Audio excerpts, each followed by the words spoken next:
Halloween is my favorite holiday to decorate for, but of course we're on a budget, so today's projects use thrifted or Dollar Tree supplies. First up, I found this ornate frame at Goodwill for $9, and I knew it would be perfect to have a skeleton crawling out of it. I did something like this a few years ago, but this one turned out so much better. I removed the mirror part from the frame to start because I want to tone down that yellow gold color and make it look more weathered and aged. You can use any dark wax or even a brown or black paint watered down to do this. I'm using my DIY Dark and Decrepit. It's a really nice liquidy consistency which allows it to get down into those grooves easily.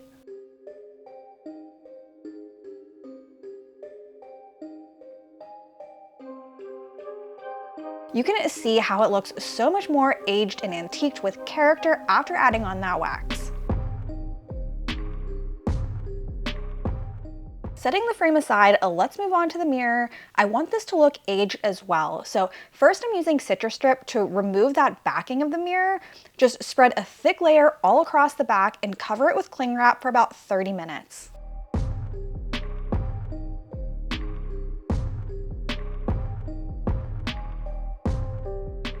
Now, I have never had this happen to me before where the entire backing came off with that cling wrap. Typically, I'll have to scrape to get the backing off, so this worked out really well. Next, I took a 50-50 mixture of bleach and water to gently spritz the edges of my mirror. I'm concentrating on the edges to make it look worn. I feel like that gives the most authentically antiqued look, and you want to repeat this step multiple times. Don't let the bleach water sit on that surface for too long.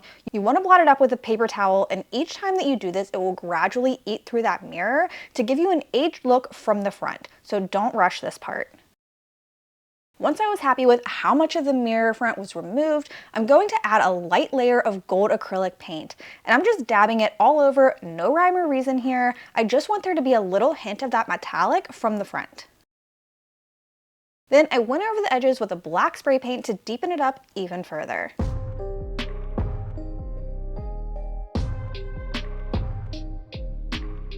You could leave the mirror like this. I actually really love how it turned out, but for that Halloween vibe, let's add a skeleton. I'm using this little 2-foot skeleton for this project just based on the size of my mirror, and I wanted it to be to scale. But I cut him in half at the waist, and I also cut that lower spine at an angle. This is going to help him sit on that mirror like he's crawling out of it. We don't want a perfectly white and clean skeleton popping out of an aged mirror, so I used the Dark and Decrepit wax again to dab all over him. I also took a tiny detail brush to make sure that all of the divots on the skull would stand out a little bit better. Now, to add my skeleton to the mirror, I'm using a combination of super glue and hot glue. But if I did this again, I would actually use E6000 in hot glue because he didn't actually hold up for very long. Next, I added some clear glue circles around the base of the spine to further give that illusion that he's crawling through the mirror. Once the glue is dry, I added a little bit of creepy cloth to finish it up, and I love how the skeleton mirror turned out. I did share this guy over on TikTok. It's my first ever video on that platform, so if you enjoy watching TikTok, head on over to my page and give it a watch. Same handle as YouTube, Angela Jones DIY.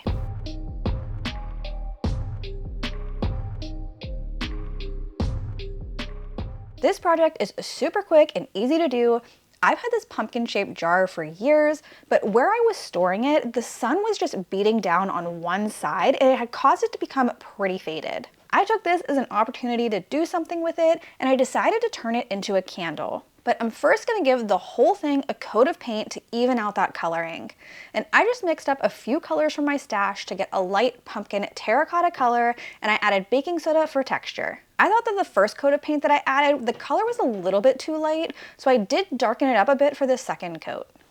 A few years ago, my middle son had bought me this candle making kit, and I hadn't even opened up the box until working on this project. And I was so pleasantly surprised by the amount of items included in this kit. And they were quality items at that. Typically in these types of kits, you get a lot of unusable or gimmicky type supplies. You may use it maybe one time and that's it. But no, this was a fantastic kit, and it makes me even more excited to use it again. The only thing that I wish that it had was a wick snipper to cut the wicks down, but that is such a minor detail. Anyways, this pumpkin jar is quite large, so I started out with 2 packs of the wax pearls to see how much that would get. Making candles like this is so easy, and with this kit, I was able to just use an existing pot that I have for the water and then just set the metal canister inside. That way I'm not ruining any of my cooking pots. While the wax melts, I'm adding in my wicks and I'm making this a 3-wick candle. I love these wick holders in this kit. They made it so easy to pour in my wax and keep the wicks right where I wanted them. But the wax, once it was melted, had only filled up about 1/3 of my container, and I didn't want to use all of the wax that I had on this one project.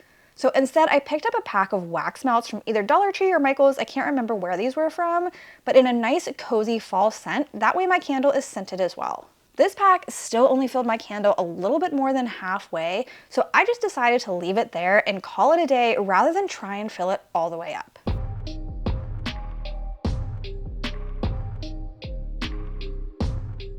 This project is made using all Dollar Tree supplies, and we're heading outside to decorate my yard.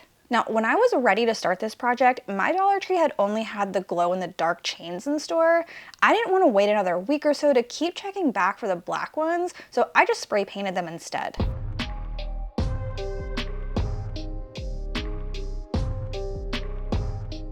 I'm making a little fence to make sure that all the skeletons that I have don't escape from my yard this year. And for the fence posts, I'm using Dollar Tree broom handles, but I cut them in half. Now, these are made from metal, so if you use a saw to cut this, be prepared for that spark. This scared the crap out of me the first one that I cut, even though I fully know that these are metal and that was going to happen. I'm using 6 posts, which is 3 broom handles, and then 5 chain links. And then I also picked up 3 of these little fence toppers from Dollar Tree. They came in a pack of 2. I used zip ties to attach the toppers to my broom handles. I had 3 additional brooms that we're going to use for another project in this video, so I actually took the top handle piece with that little hole off of the other 3. But you don't need to have that top piece at all. You can keep the fence uniform by just removing that piece altogether. Now, to hold the broom handles up, I hammered a large railroad nail that we just happened to have laying around for some reason in the yard, and I placed the post on top of that. And then I connected the chain link to the topper. I think this is such a fun and inexpensive Halloween fence idea, and I only spent about $18 on it.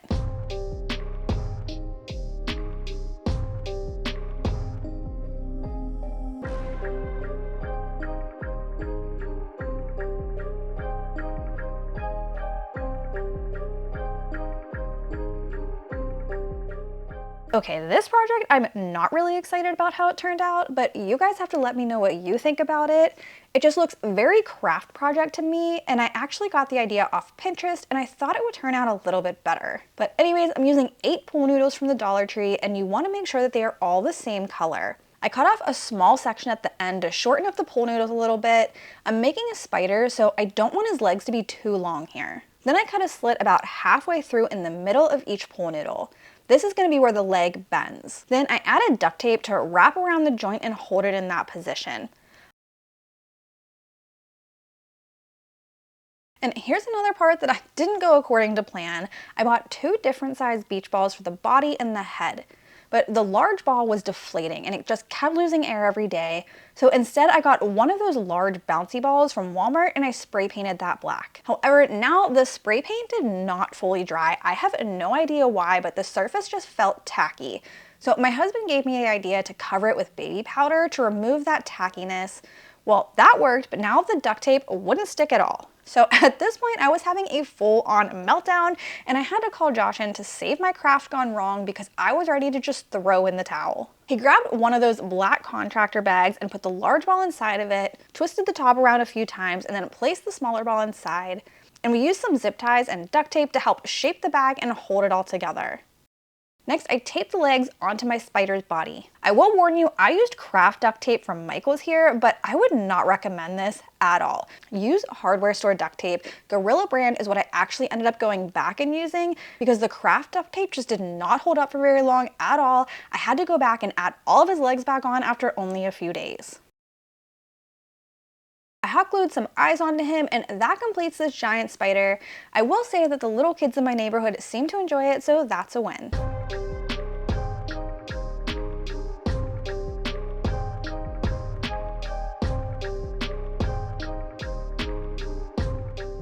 Several years ago, my mom gave me this twig wreath, and I have been wanting to update it ever since. I always see these beautiful black branch wreaths during the Halloween season, and that's exactly how I've pictured using this wreath, so I'm finally getting around to it. But there are several branches that are super loose and hanging off, so first I hot glued them all back in place. Then I spray painted the whole thing flat black. This took a few coats and I had to make sure I hit it at different angles to cover all of those visible branches. Now I want to add bats to the wreath, but with the black branches and black bats, I thought they would blend in just a little bit too much, so I lightly misted over the branches with this purple spray paint. And the purple gave it some added dimension to help separate the bats from the wreath. I got these little PVC foldable bats from Amazon. You could use the heavier plastic realistic looking bats as well, but I like the look of these ones and they came in a variety of sizes. This was such a quick, easy little project to give an outdated wreath a new life almost for free. I just had to purchase the bats.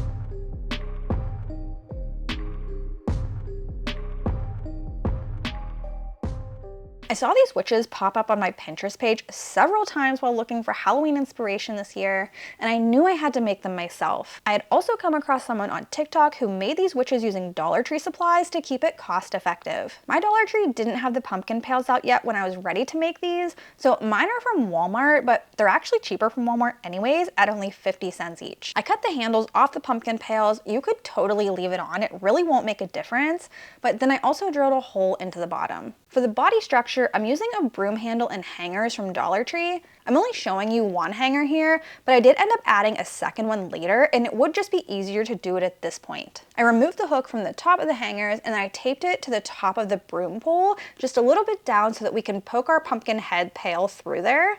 And then the second one would go about a third of the way down the pail to give the body some shape by adding hips. Next, I took a black garbage bag over top of the handle and the hangers, and I poked a hole through it for the handle to peek out. For the arms, I'm using smaller kitchen-sized black garbage bags, and I tied one to each end of the hanger.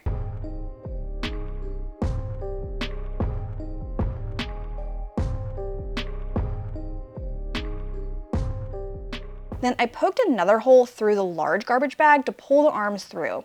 Next, I used a Dollar Tree tablecloth to try and cover up the shiny look of the garbage bag, and I used this to start creating my witch's shape.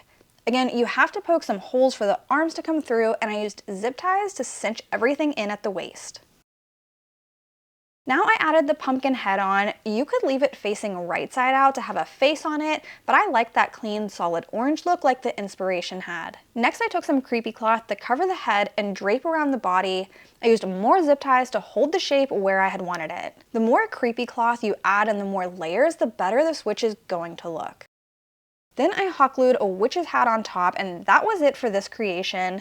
I stuck them in my yard using more of those spikes to hold them up, and I tied the arms together to look like they were holding hands. I don't think I'll use these ladies again next year. I'm not sure how they're gonna hold up, but this was super fun and easy to make while we are on a limited budget this year. It only cost me about $15 versus the Wayfair price of $110.